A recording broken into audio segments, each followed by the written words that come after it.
7 hadis Nabi SAW, iaitu hadis yang bertajuk tentang gila kuasa, satu penyakit, larangan meminta-minta menjadi pemimpin satu penyesalan, pemimpin penipu diharamkan syurga Allah, pemimpin mestilah kuat dan amanah, larangan membantu pemimpin yang zalim, dan pemimpin yang menyesatkan. Dan insyaAllah pada pagi ini kita masuk muka surat yang ke-36.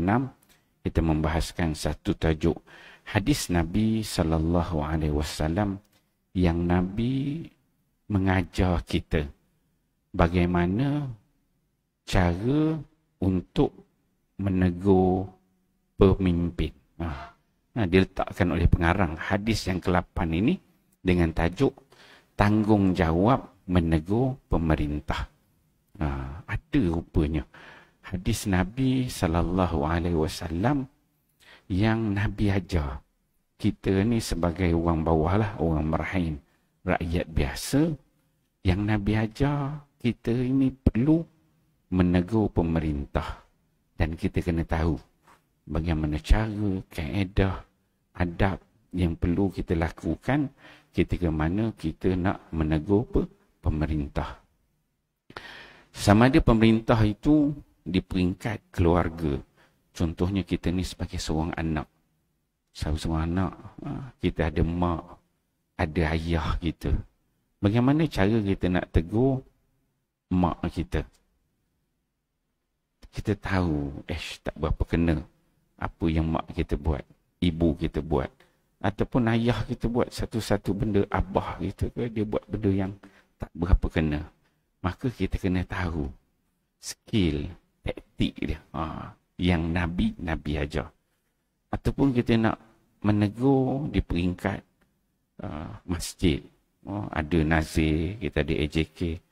Kita ni jemaah biasa je. Tapi ada kita rasa tak berapa kena dengan nazir buat. Tak boleh nazir tengah berucap dekat depan ni, kita pun bangun terus tegur gitu kan. Dia tak kena. Dia tak kena cara dia. Nampak tidak beradab. Nampak macam kita ni nak tunjuk hebat lah kan. Dia ada skill cara yang Nabi ajar. Ataupun kita nak menegur pemerintah. Ataupun dekat pejabat. Kita ni ada bos. Bos kita buat begini. Ada benda-benda yang kita tahu ni tak berapa kena ni. Tapi bagaimana cara? Ataupun pemimpin peringkat negeri, peringkat negara, menteri-menteri, sultan, agung dan sebagainya. Maka Nabi SAW mengajar kita tanggungjawab menegur pemerintah tersebut. Itu hadis yang ke-8 ini. Okey, kita tengok. Hadis daripada Sahih Muslim nombor 1854. An Ummi Salamah zaujin Nabi sallallahu alaihi wasallam anin Nabi sallallahu alaihi wasallam annahu qala innahu yusta'malul alaikum umara fata'rifuna wa tunkiruna faman kariha faqad bari'a wa man ankara faqad salima walakin man radiya wa taba'a qalu ya Rasulullah ala nuqatiluhum qala la ma sallu. Maksudnya daripada Ummu Salamah radhiyallahu anha, isteri kepada baginda Nabi sallallahu alaihi wasallam. Daripada Rasulullah sallallahu alaihi wasallam baginda bersabda, akan datang para pemimpin, kata Nabi sallallahu alaihi wasallam, yang kamu ketahui kemakrufannya, yakni kebaikannya, dan kamu ingkari kemungkarannya. Barang siapa yang membenci kemungkaran yang pemimpin lakukan, maka dia terlepas dari tanggungjawab. Barang siapa sahaja yang mengingkari kemungkaran, maka dia akan selamat. Akan tetapi orang yang redha dan mengikuti mereka, maka mereka akan menanggung dosa. Para sahabat bertanya, apakah tidak boleh kami perangi sahaja mereka ini, ya Rasul? Kata, baginda menjawab, tidak boleh. selagi mana mereka menunaikan salat. Ini hadis dalam Sahih Muslim, hadis 1854. Ummu Salamah ni salah seorang isteri Nabi sallallahu alaihi wasallam. Dan disebutkan bahawa Ummu Salamah ni dalam riwayat menyebutkan antara isteri Nabi yang paling akhir sekali meninggal dunia. Dia umur paling panjang. Ummu Salamah. Dalam hadis ini Ummu Salamah dia dengar Nabi sallallahu alaihi wasallam bersabda. Apa kata Nabi? Innahu yasta'milu alaikum umara. Nabi kata nanti akan datang pada satu zaman pemimpin. Zaman Nabi itu tak ada. Maksudnya lepas zaman Nabi dah cerita dah. Zaman kita ni lah. Akan datang pemimpin. Yang fata'rifuna wa tunkiruna. Kamu tahu benda-benda yang baik yang dibuat, benda-benda makruf yang dibuat, benda-benda yang betul ikut syarak, kamu tahu. Fata'rifuna wa tunkiruna. Dan kamu tahu benda-benda yang engkar, kemungkaran. Kalau apa yang dibuat tu kamu ketahui. Maka kata Nabi sallallahu alaihi wasallam, faman kariha. Kita lah, dia kata. Wahai umat manusia, wahai umat Nabi Muhammad, faman kariha. Sesiapa di antara kamu yang membenci, faqad bari'ah. Barang siapa yang membenci kemungkaran yang dilakukan oleh pemimpin, maka kita selamat, dia kata. Maka kita terlepas daripada tanggungjawab tersebut. Kita ni orang kampung aja kan, jemaah biasa kan. Tiba-tiba ada pemimpin yang buat salah, buat benda-benda yang mungkar. Kita ni dia ada level lah. Kita ni tak ada kuasa, orang biasa je, tapi kita membenci. Ni yang Nabi sebut, fahaman kariha. Kariha ni kita membenci. Kita benci benda salah yang dibuat oleh pemimpin itu. Kita nak pergi tegur dia, kita tak ada kuasa, kita ni orang kecil aja. Kita ni memang tak ada pangkat, tak ada kedudukan. Nobody, tak ada orang kenal kita. Tapi kita tahu, ni pemimpin aku yang dibuat ni memang benda yang tak betul. Faman kariha faqad bari'ah. Maka kita membenci kemungkaran yang dibuat oleh pemimpin tersebut. Maka dengan hanya kita ada sifat membenci itu dalam diri kita, kata Nabi, faqad bari'ah. Maka kita terlepas daripada tanggungjawab benda-benda mungkar yang dia buat. Ini dari level dia lah. Kan? Dia ada level-level. Ini level yang paling bawah sekali. Maka kita terlepas sebab kita membenci benda-benda yang mungkar. Kemudian kata Nabi sallallahu alaihi wasallam, kata, "Waman ankara faqad salimah." Barang siapa yang mengingkari kemungkaran tersebut, maka dia akan selamat. Bila dia dah mengingkari, tadi dia membenci apa yang dibuat. Kalau membenci, dia terlepas, dia kata. Kemudian kalau mengingkari, barang siapa yang ingkar, kita tak nak ikut benda-benda mungkar yang dia buat itu, yang dia suruh. Mungkin dia suruh satu benda yang salah. Pertama tadi disebut kita benci. Bila benci aja, kita dah terlepas daripada benda buruk tersebut. Naik lagi satu level, waman angkara. Yang kedua, kita engkar pula. Engkar dengan kemungkaran yang dia buat itu, maka Nabi sebutkan faqad aslama. Maka kita akan jadi orang yang selamat. Dua itu. Satu dia kata kariha maksudnya membenci. Kemudian yang kedua angkara, mengingkari. Itu dua level. Level benci, kemudian level engkar. Benci kita diam. Engkar, dia ada sifat melawan. Dia kata kalau kita lawan, dia suruh buat satu-satu benda. Contohnya lah, kita ni orang lemah lah, yang paling kecil sekali kan. Dia suruh buat benda tu, memang kita aku buat ni, ya Allah ya Tuhanku. Disebabkan aku ni tak tak ada power apa-apa kan. Memang terpaksa. Tapi aku memang benci benda ni. Maka ikut hadis ni faqad bari'ah. Lepas daripada tanggungjawab kesalahan tersebut. Tapi kalau dia naik satu level lagi, dia boleh engkar, suruh buat, dia lawan. Dia tak nak buat. Tu. Itu level yang kedua. Suruh buat, aku tak nak buat benda ni, benda haram. Maka kata Nabi, faqad salimah. Dia akan selamat. Okey. Kemudian kata Nabi SAW, walakin, tetapi, man radiyah. Ini level sebalik dia, aksuhu. Sebaliknya, walakin, tetapi, kata Nabi, kalau kita ni, orang biasa, kita tengok dah tahu, benda mungkar ni, kan? Salah ni. Tapi kita orang biasa aja. Radiyah, kata Nabi. Tetapi sesiapa yang redha, yang redha, tengok tu, okey, tak kisah. Alah, bukan selalu bos suruh buat kan, sesekali je kan. Kita tahu dah, kita redha. Yang pertama, redha. Wa taba'ah. Dan bukan redha, setakat redha. Yang kedua, dia taba'ah. Taba'ah ni apa dia? Dia mengikut. Maka dia akan menanggung dosa. Dalam hadis ini disebutkan sedemikian. Kemudian, kalau malah para sahabat pada ketika itu, di samping bersama dengan Ummu Salamah ni, dia rasa tak puas hati.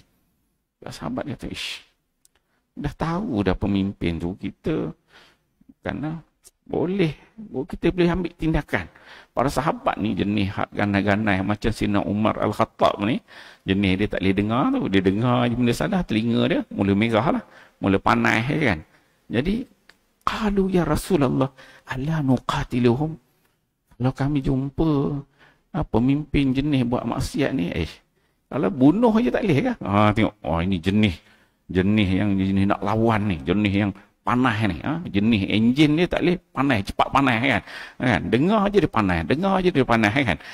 Semua nak melayang kan. Ada sahabat begini. Sahabat bila dengar tu, kalau kita dah tahu benda tu, takkan kita nak biar je, ya Rasul. Kata, kenapa kita tak ambil tindakan? Maka sahabat kata, ya Rasulullah, ala nuqatiluhum. Tak boleh ke kita bunuh aja? Bunuh, berpuas hati. Tahu nampak pemimpin tak kena buat maksiat je, nampak bunuh kan. Nampak je, kata kita bunuh kan. Buat jahat. Maka Nabi SAW jawab, qala la. Dia kata, tak boleh, jangan kita bunuh terus. Ma sallu, kata Nabi. Selagi mana dia salat. Selagi mana dia solat, dia ikut tanggungjawab, kewajipan dia buat. Tapi ada benda-benda mungkar yang dia buat. Tak boleh. Kita ni sebagai rakyat biasa, marahin, kita pergi ambil pistol kita tembak pula dia kan. Tak boleh. Kan? Dia ada step-step yang perlu diikuti. Situ.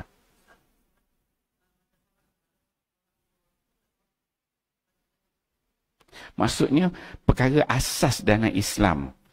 Solat ni dia tiang agama.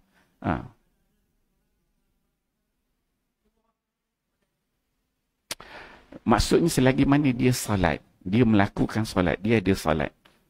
Dia tak meninggal. Kalau dia katakan, sampai peringkat dia katakan solat ni tak wajib dan dia tak solat, yang tu baru boleh diperangi. Tapi selagi mana dia solat, dia ni pemalas ke, dia lok-lak ke, culah ke, itu cerita lain. Itu cerita lain. Selagi mana dia pemimpin ni, dia meyakini solat tu kewajipan, cuma dia tak buat, tu cerita lain lah. Tapi kita nampak dia solat, ada masih dalam keadaan Islam, itu kita ikut. Berdasarkan hadis ni begitu kata Nabi. La ma sallu, jangan bunuh selagi mana dia salat. Asasnya begitu. Okey, kita tengok ulasan pengarang. Dia kata, yang pertama, hadis ini menjelaskan kepada kita tentang tanggungjawab Muslim untuk membenci. Satu, dia kata membenci atau mengingkari perkara mungkar yang dilakukan oleh pemimpin.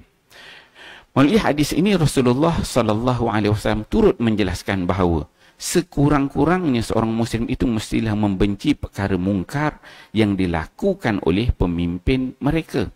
Malah Rasulullah menegur sikap Muslim yang hanya redha dan taat dengan kerosakan yang dilakukan. Mungkin benda mungkar ni macam-macam jenis, macam-macam level. Ada benda besar, ada benda kecil kan. Ada sederhana kemungkaran. Maka Nabi ajar sekurang-kurangnya kita membenci perkara mungkar tersebut. Kemudian itu level paling rendah. Kemudian Nabi juga tegur. Ada juga sebahagian orang ni dia buat dono je kan. Dia reda je. Kan? Itu juga perlu diambil perhatian. Dalam pada itu Rasulullah sallallahu alaihi wasallam turut mencegah kaum muslimin dari melakukan pemberontakan dan memerangi pemerintah selagi mana mereka mendirikan solat. Jadi Nabi dia larang. Selagi mana pemerintah itu dia solat, kita tak boleh ambil tindakan. Terus pernah dalam satu peperangan ketika mana orang Islam berdepan dengan orang kafir dan nak kena tikam, dia kata, dia mengucap asyhadu an la ilaha illallah. Sahabat ni dia bunuh terus kan. Nabi dia tegur, kamu tahu tak betul dia syahadah atau Islam? Ataupun sahabat ni kata dia taklah, dia ni sebenarnya nak cover line aja supaya dia tak dibunuh kan, cepat-cepat dia syahadah asyhadu an la ilaha illallah, dia nak kalah kan.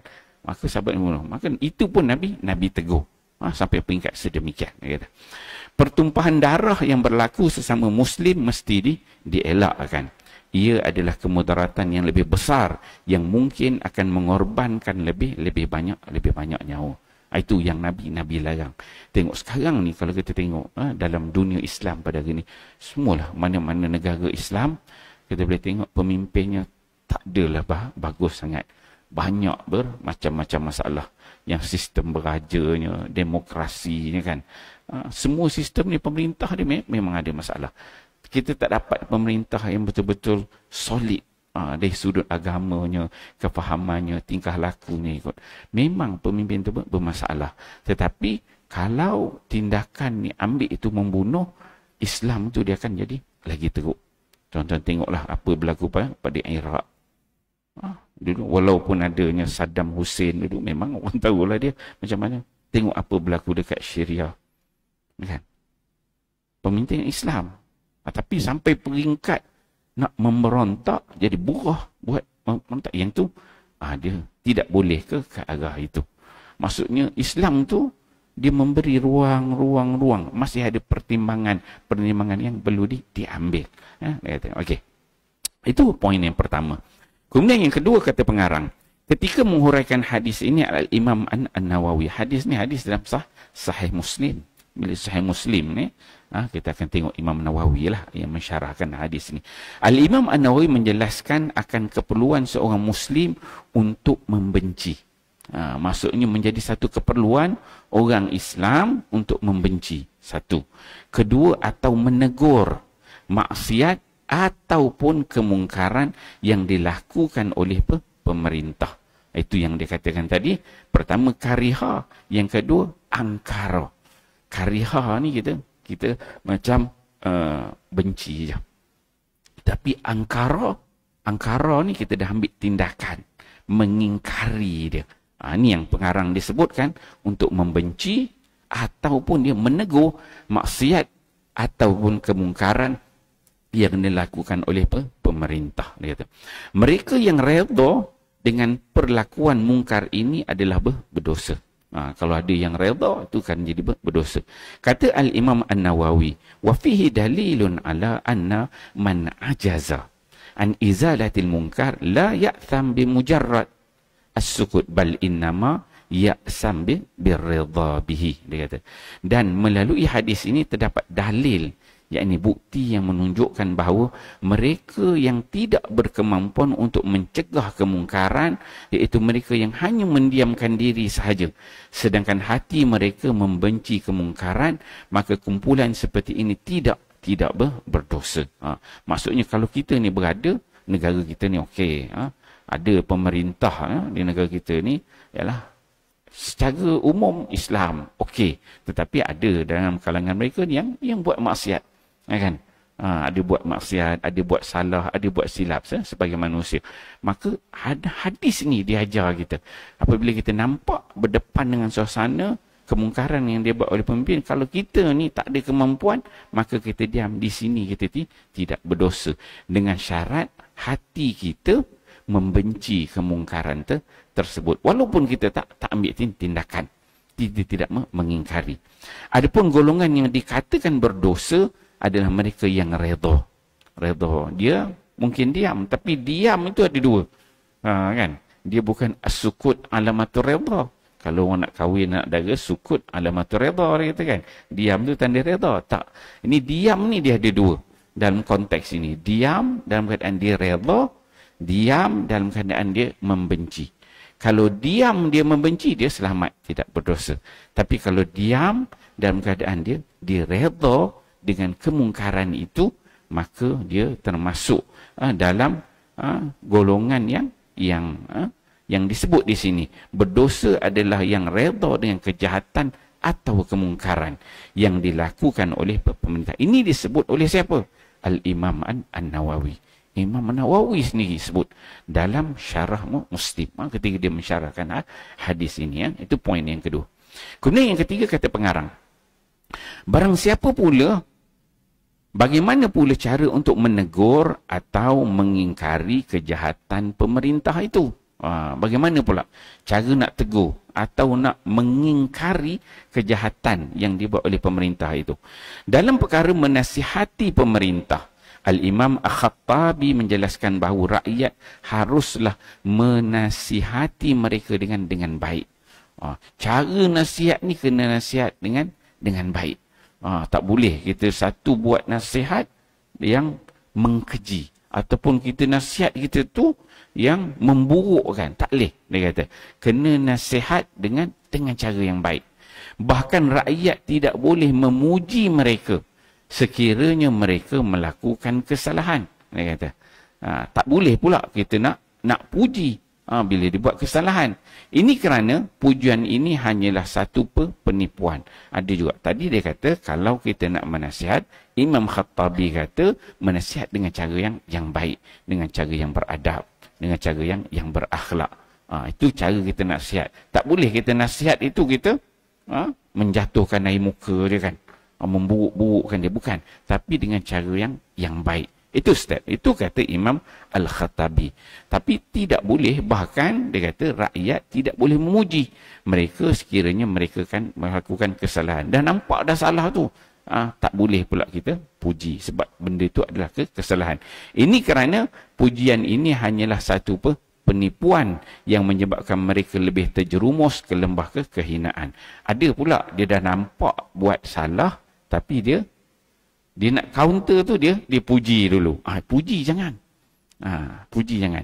Dia satu kita boleh cakap cara baik, satu kita boleh cakap cara buruk. Kita boleh buat satu lagi puji. Kan? Dia ada yang biasa, yang biasa ada cara buruk, ada cara baik. Yang kita puji ke arah memuji tu jangan. Sebab kata Imam Al-Khattabi, kerana pujian itu dia sebenarnya kita just trick aja. Trick sebenarnya dia penipuan, tapi dia akan menyebabkan lebih terjerumus ke lembah kehinaan. Ini kata Al-Khattabi, dia kata, wa an la yaghurru bi thana'il kazibi alaihim wa ayyud'a lahum bisilah, dia kata. Dan salah satu kaedah menasihati pemimpin adalah janganlah menipu mereka dengan puji-pujian dusta ke atas mereka, dan hendaklah mendoakan kebaikan buat mereka. Ada ini disebut dalam syarah Muslim oleh An-Nawawi. Dia kata salah satu kaedah nasihat pemimpin, jangan menipu mereka dengan puji-pujian.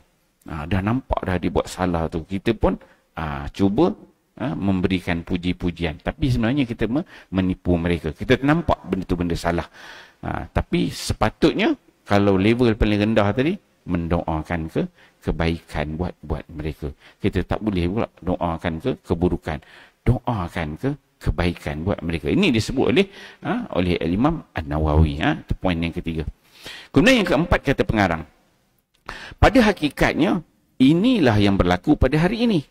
Sebahagian penasihat menteri lebih kepada memuji berlebihan dengan sikap membodek sehingga memberikan mesej yang salah kepada menteri tersebut, sehingga kan dia tidak sedar apa yang dilakukannya adalah satu kesilapan. Itu memang berlaku. Orang bawah dia tahu, nampak orang yang di atas, pemimpin, menteri ke, bos dia ke, dia buat satu benda yang salah. Tapi atas asas dia nak membodek. Nak bodek bos kan. Maka dia memberikan satu mesej yang salah. Menyebabkan orang yang di atas itu, orang yang berkuasa itu, dia rasa macam tak perasan benda salah yang dia buat. Dia rasa macam benda tu tak salah. Tapi sebenarnya dia satu kesilapan. Dengan sebab itu Al-Imam Abu Nu'aim menegaskan, dia kata, man nasaha walati wal umara ihtada wa man ghasyahum ghawa wa'tada. Barang siapa yang menasihati para pemimpin, maka sesungguhnya dia adalah orang yang menerima hidayah. Namun barang siapa yang menipu pemimpin, mereka adalah orang yang terjerumus dalam kehinaan dan telah melampaui batas. Kata Imam Abu Nu'aim, dia kata, siapa yang nasihat pemimpin, nampak tu bagi nasihat. Ni yang ada kemampuan lah untuk menasihat, kan? Dia orang yang mendapat hidayah. Itu cara yang betul. Tapi kalau dia menipu pemimpin, maka sungguhnya dia ni terjerumus ke dalam perkara yang melampaui batas. Okey. Itu hadis yang ke-8. Okey, kita masuk hadis yang ke-9 ni. Rentetan daripada hadis ni, pengarang dia susun. Hadis yang ke-9 ni, skill, cara kita nak menegur pemerintah tu. Bagaimana nak menegur pemerintah. Kan, dia kata. Okey, ini hadis dalam Musnad Ahmad, nombor 15333. Dia kata, okey. Qala Ayad bin Ghanam, dia kata, anna Rasulullah sallallahu alaihi wasallam yaqul, dia kata, man arada an yansaha li sultan bi amrin fala yubdi lahu alaniyah, dia kata, walakin liyakhuz biyadihi fayakhluwa bihi fa in qabila minhu fadaka wa illa kana qad addallazi alaihi lahu. Kita tengok. Maksudnya, ini hadis ini daripada Ayad bin Ghanam radhiyallahu anhu, dia berkata, sesungguhnya Rasulullah sallallahu alaihi wasallam bersabda. Apa kata Nabi? Barang siapa yang ingin menasihati sultan ni pemimpin lah. Orang yang berada di atas, yang jadi pemimpin. Maka janganlah dilakukan secara terang-terangan. Jangan. Teguran itu dia baru secara terang-terangan. Akan tetapi pimpinlah tangannya. Bawa dia ke tempat yang berasingan dari orang lain dan nasihatilah dia. Sekiranya dia menerima nasihat tersebut, maka itulah yang terbaik. Namun sekiranya dia menolak nasihat tersebut, maka dia telah menunaikan hak untuk menasihati pemimpin tersebut. Ini hadis dalam Musnad Ahmad. Dinilai sebagai sahih li ghairihi oleh Al-An-Na'ud. Okay. Hadis ni skill. Skill kita orang bawah. Macam mana kita nak tegur pemimpin. Ini Nabi ni dia kenal para sahabat ni. Ada para sahabat yang jenis gerebek, jenis macam kasar, ada jenis lemah lembut. Dan Nabi dia kenal Riyad bin Ghanam ni. Bagaimana sifat akhlak dia. Nabi ajar pada dia cara nak menegur pemerintah, pemimpin. Apa kata Nabi? Man arada an yansaha li sultan bi amrin. Sesiapa yang nak nasihatkan pemimpin, sultan, dengan satu perkara. Bukan semua sekali, bukan kumpul semua sekali. Satu benda kecil je nampak. Rasa macam nak cakap sikit lah dengan pin. Maka Nabi ajar. Yang pertama Nabi sebut, fala yubdi lahu alaniyah. Jangan sesekali dibuat teguran itu secara terang-terangan. Nazir tengah berucap begini, kita bangun. Nazir, saya tak setujulah. Nazir kata gini. Orang ramai semua ada. Dengar. Mungkin Nazir itu tersilap. yang kita cakap tu betul dan kita tahu kita pun tengah inilah time aku nak balas dulu muka main lagi dia tegur orang sikit punya best kan ni dia naik ni time kita balas balik kan tu dia ada perangai macam tu kan bukan orang sini lah tuan-tuan ni baik-baik semuanya ni cerita tempat lain kan tengok kau nantilah sekarang ni aku bagi kau naik tengok kau buat silap besok memang kita orang pancung, kita orang dah ada geng dah. Tim A, tim B, tim C. Kita orang ni semua kaki pancung. Gitu kan. Silap je pancung. Jangan. Nabi saja itu. Fala yubdilahu alaniyah. Nampak silap tu tak boleh kita nak terus dengar. Orang semua dengar. Tak boleh. Nabi saja. Pertama. Sebab bila teguran tu alaniyah, dia menjatuhkan air muka. Itu yang pertama. Tuan-tuan boleh tengok hari ini dekat media sosial. Kan? Buka internet sekarang ni. Dalam WhatsApp-nya, dalam TikTok-nya, Insta-nya, dalam YouTube-nya. Allahu Rabbi. Mengerikan. Kan? Sangat-sangat mengerikan. Akhlak dah tak ada dah. Akhlak, adab, semua dah langgar. Rapat dia sapu. Kan? Alasannya, dia dah cakap, semua orang dah dengar kan. Mudah betul dia alasan kan. Alasan ni mudah. Dia cakap semua orang dah dengar. Jadi kita kena bagi orang lain pun dengar juga. Dia punya alasan kan. Mudah betul dia punya alasan kan. Tapi Nabi ajar step. Bukan tak boleh. Dia ada step dia. Kita tengok hadis ni. Nabi ada step. Pertama jangan. Jangan. Sebab dia menjatuhkan air muka. Dia memalukan. Tak kisahlah imam ke. Imam tiba baca salah kan. Tapi dalam semayang kita kena tegur. Jangan tuan-tuan tiba imam baca Ar-Rahmanir Rahim ghairil maghdubi jangan tegur malu imam. Itu jangan. Tak sah pula semayang kan. Itu kita kena tegur lah. Itu rukun solat. Tapi kalau ada benda kita tak kena imam Bilal kita kena cara fala alaniyah. Okay, jangan. Kemudian satu yang pertama secara terang-terangan Nabi dia layang. Kemudian yang kedua Nabi ajar walakin liyakhus biyadih. Nabi ajar. Caranya bagaimana? Nabi kata, kamu pergi kepada pemimpin itu. Pergi kepada pemimpin, pegang tangan dia. Dia ada body contact. Ada body contact, tuan-tuan. Pergi kepada pemimpin tu dan keadaan dia seorang-seorang. Kemudian bukan pergi saja terus cakap pinggang. Kau apa cakap gini? Jangan. Bukan macam tu cara kan. Yang pertama pergi tu pegang tangan. Ni adab. Tuan-tuan kita kalau ada anak-anak nak tegur kan. Dia pegang tu lain. Kita pegang ambil anak kita peluk kan. Ada satu-satu benda kita tak puas hati dengan anak kita ambil peluk tu. Alung ni. Emang Alung ni mah hebat semua power. Kita pun cerita ni. Kita masuk. Nak masuk gear tu gear 1. Jangan terus gear 5. Memang melompat lah kawan kan. Peluk pegang dia ada body contact. Body contact dia tu lain. Tuan-tuan. Bila pegang. Tuan-tuan lah. Bila kita duduk. Bila orang pegang ni dia lain. Bila orang salam. Kita bila salam lepas. Salam lepas. Tiba-tiba kita jalan. Ada seorang salam yang kita dipegang kita lama. Ustaz saya ni. Dia pegang lama. Kita nak lepas dia pegang. Kita dah mula rasa. Tapi kita tak marah. Tapi kita dah rasa ada satu baca. Body contact. Body contact. Mungkin ada benda dia nak cakap. Ada benda penting ke apa. Dia dah ada satu. Dah dalaman. Nabi ajar begini. Bukan orang tu cakap kita pun balas buat TikTok lain. Hantar. Tak ada. Body contact dia. Nabi ajar. Walakin liyakhus biyadi. Pegang tangan dulu. Dapatkan body contact dulu. Neutralkan charge dulu. Charge negatif, positif tu kena neutralkan dulu. Contohlah dengan orang rumah. Bergaduh dengan rumah dia. Pegang. Tapi pegang lama-lama jadi benda lain pula. Pegang tu. Pegang tu dia, charge dia tu turun. Kan? Dia punya charge negatif, positif tu bila pegang tu dia stabil dulu charge dia kan. Pegang dulu, pegang. Dia nak lepas, pegang dulu. Pegang. Dia nak lari, pegang lagi. Pegang. Bagi. Neutral dulu kan, charge dia kan.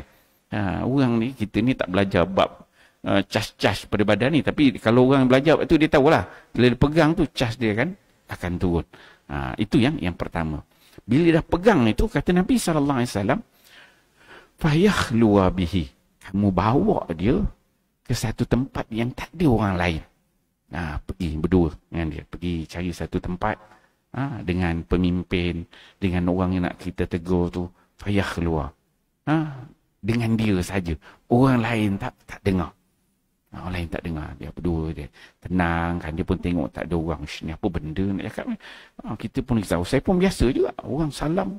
Ustaz ada benda nak cakap sikit. Kata sudahlah apalah salah aku buat ni kan.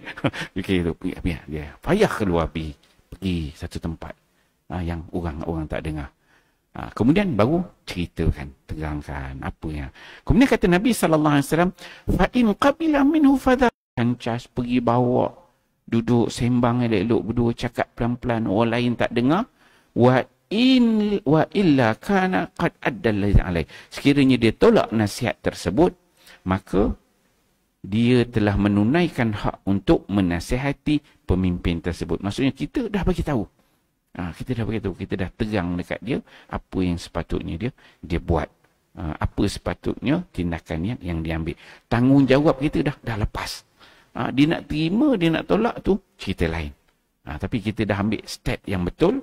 Kita tak alaniah, kita tak cakap tegur dia terang-terang.